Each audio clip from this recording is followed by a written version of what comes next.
tayo ngayon sa Carriedo at ating pupuntahan ang pinakamurang salamin sa mata.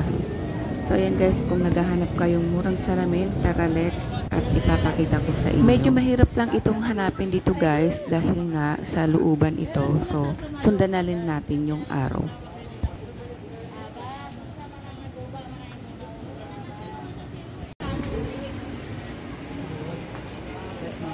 So ganito ang madadaanan ninyo.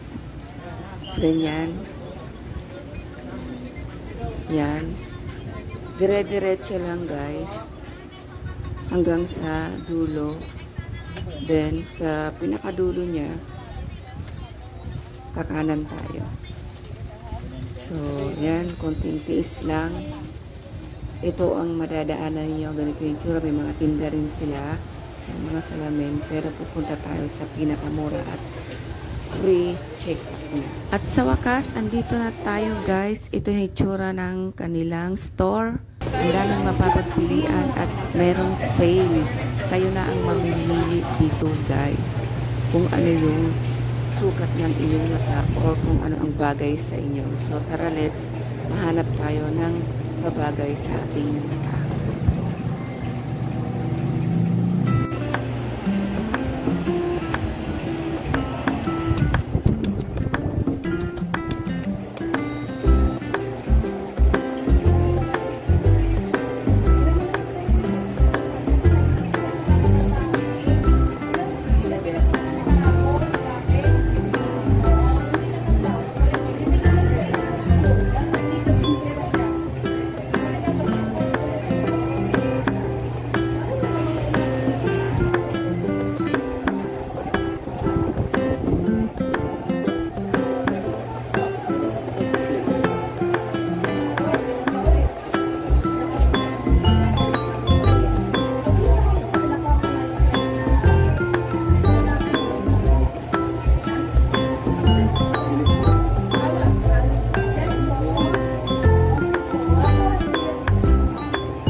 Or basta yung frame kakaway?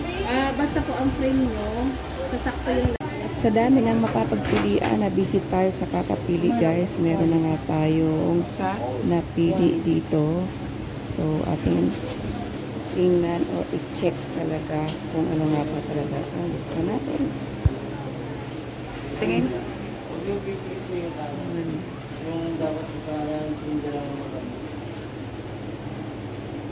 para pag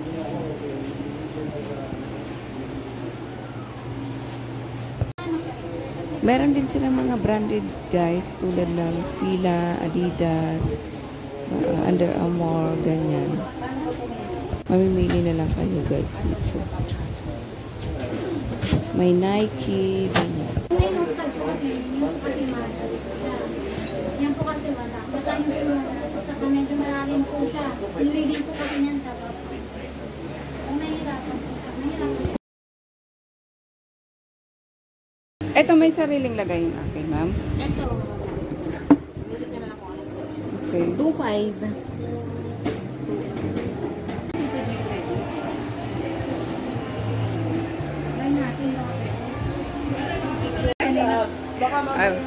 Ay, yung ilong mo, ma'am. Huwag na kasi ang hagad yung itsura ko. Ano to, Sally? Godini.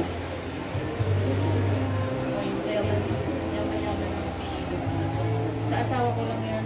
So, ayan nga guys, nakapili na tayo at ganito yung itsura ng kanilang store. Ang laki at marami kayong mapapagpilian na frame. At free check-up na rin dito yan guys. Dito lang ginagawa. So, magbabayad na tayo ng ating napili.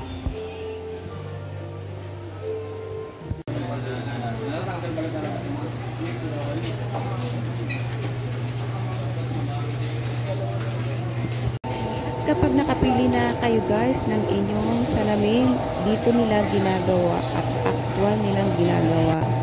Dito yan. So, waiting tayo na matapos ang paggawa nila. So, ayan, may salamin na tayo. Reading glass lang yan guys dahil wala pa tayong grab.